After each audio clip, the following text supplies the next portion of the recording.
Hello everyone, स्वागत है आप सभी का मैट केम क्लासेस यूट्यूब चैनल पर। आज इस वीडियो में हम लोग डिस्कस करेंगे कुछ क्वेश्चंस हैं जो आप सभी के मन में इस समय चल रहे हैं। देखो, एग्जाम हो गया है अपना, अब रिस्पॉन्स शीट कब आएगी अपनी, ठीक है, उसके बाद आंसर की कब आएगी अपनी, और उसके बाद फिर रिजल्ट कब का आएगा अपना। और इस समय कुछ करने का तो मन ज़्यादा कर नहीं रहा होता है, यही होता है यार जल्दी से जल्दी ये पता चले कि क्वेश्चन से कितने मैंने किए, कितने सही किए, क्या आंसर है प्रॉपर। तो मेमोरी बेस्ड क्वेश्चंस आप देख ही रहे हो कि पेपर का लेवल भी मैंने आप सभी के साथ डिस्कस किया हुआ है, ठीक है। तो CSIR नेट केमिकल साइंस की अगर बात करें तो पेपर का लेवल ऐसा ही है कि मैक्सिमम स्टूडेंट्स को टफ ही बोल रहे हैं, ठीक है। और टफ ही था क्योंकि क्वेश्चन नए तरीके से आए थे इस बार, ठीक है।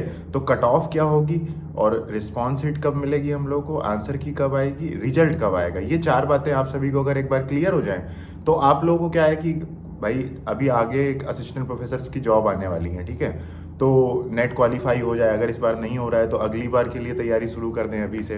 तो देखो, प्रीवियस ट्रेंड को अगर देखा जाए कि पिछली बार जितने भी नेट के एग्ज़ाम हुए हैं उन एग्ज़ाम को देखते हुए देखा जाए तो 1 वीक में रिस्पॉन्स शीट मिल जाती है हम लोग को, ठीक है। 1 वीक में रिस्पॉन्स शीट मिल जाती है और उसके बाद रिस्पॉन्स शीट आने के बाद विद इन 20 to 30 डेज में आपकी आंसर की आ जाती है। और एग्ज़ाम से 2 महीने के दिन, 2 महीने बाद, ये समझ लो 2 महीने बाद आपका रिजल्ट आ जाता है। तो ये सारे आपके जवाब हैं कि जैसे 5 अगस्त से 10 अगस्त के बीच में आपकी रिस्पॉन्स शीट आ जाएगी। 5 अगस्त तक इंतजार करो, उसके बाद फिर किसी भी दिन आ सकती है।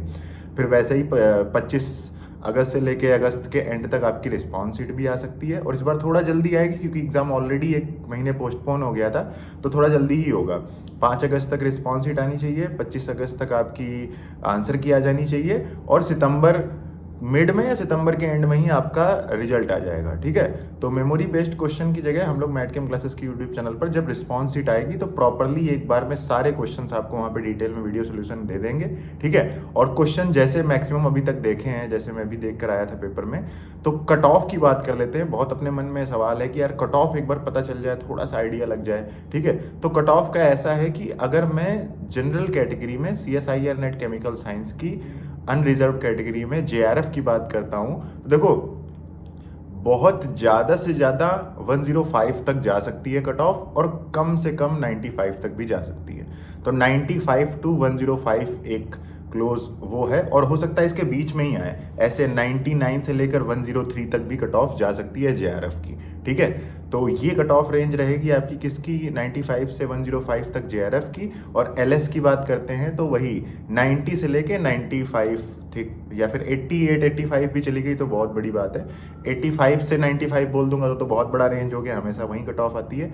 बट 90, मुझे लग रहा है कि 90 के आसपास 2-4-5 नंबर आगे पीछे LS होगा, और 100 से 2-4 नंबर आगे या 2-4 नंबर पीछे आपका क्या होगा, JRF होगा। और इसके अकॉर्डिंग ही सारी कट ऑफ बाकी उसी हिसाब से चेंज हो जाएंगी, ठीक है।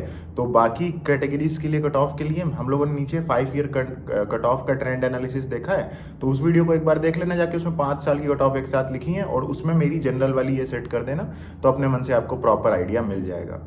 तो एक कट ऑफ का आइडिया, ठीक है, और मैं 5 दिन का इंतजार करना है। अब ऐसे में जो लोग दिसंबर की तैयारी शुरू करना चाहते हैं, उन्हें लग रहा है कि यार पता नहीं अच्छा हुआ तो नहीं है, तो आप लोग क्या करो ना, 1-2 दिन का ब्रेक लेके दिसंबर की तैयारी शुरू कर दो, ठीक है।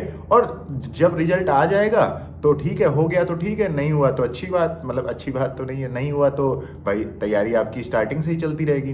दूसरी चीज, अगर नहीं हुआ तो आपकी कम से कम तैयारी तो एक फ्लो में चलती रहेगी, और अगर आपका हो भी गया तब भी नेट क्वालिफाई करके तो बैठना नहीं है सिर्फ और सिर्फ, कहीं ना कहीं इंटरव्यू दोगे जाके, कहीं ना कहीं दूसरा कोई एग्जाम दोगे, जियो साइंटिस्ट का एग्जाम दोगे, आगे आने वाले असिस्टेंट प्रोफेसर का एग्जाम देना होगा।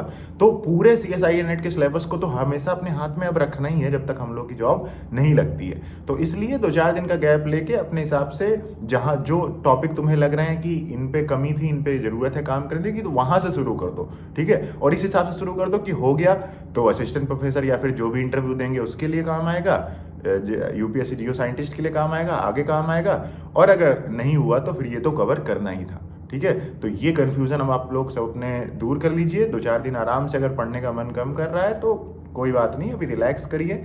हम, मैं जानता हूँ सबसे ज़्यादा हम लोग को ज़रूरत इस समय यही है कि यार कैसे भी बस जल्दी से रिस्पॉन्स शीट आए, क्योंकि रिस्पॉन्स शीट देखने का जो मज़ा होता है है ना, कि नंबर जाके देखना, अब नंबर को देखना, आंसर की देखना, ये जो प्रोसेस होता है ना, ये बहुत ही मतलब वैसा प्रोसेस होता है, इसमें बहुत अच्छा तो लगता है ये एग्ज़ाम देने के बाद। ठीक है, तो हम भी वेट कर रहे हैं आपकी तरीके ही रिस्पॉन्स शीट आने का, और जैसे ही रिस्पॉन्स शीट आएगी मैट कैम क्लासेस के यूट्यूब चैनल पर आपको वीडियो मिल जाएगी। ठीक है, so thank you so much guys for watching this video till the end. Video को लाइक कर देना यार, चैनल को सब्सक्राइब कर देना। ठीक है, मिलते हैं नेक्स्ट वीडियो में जल्दी ही नए अपडेट के साथ। Okay, bye bye, take care.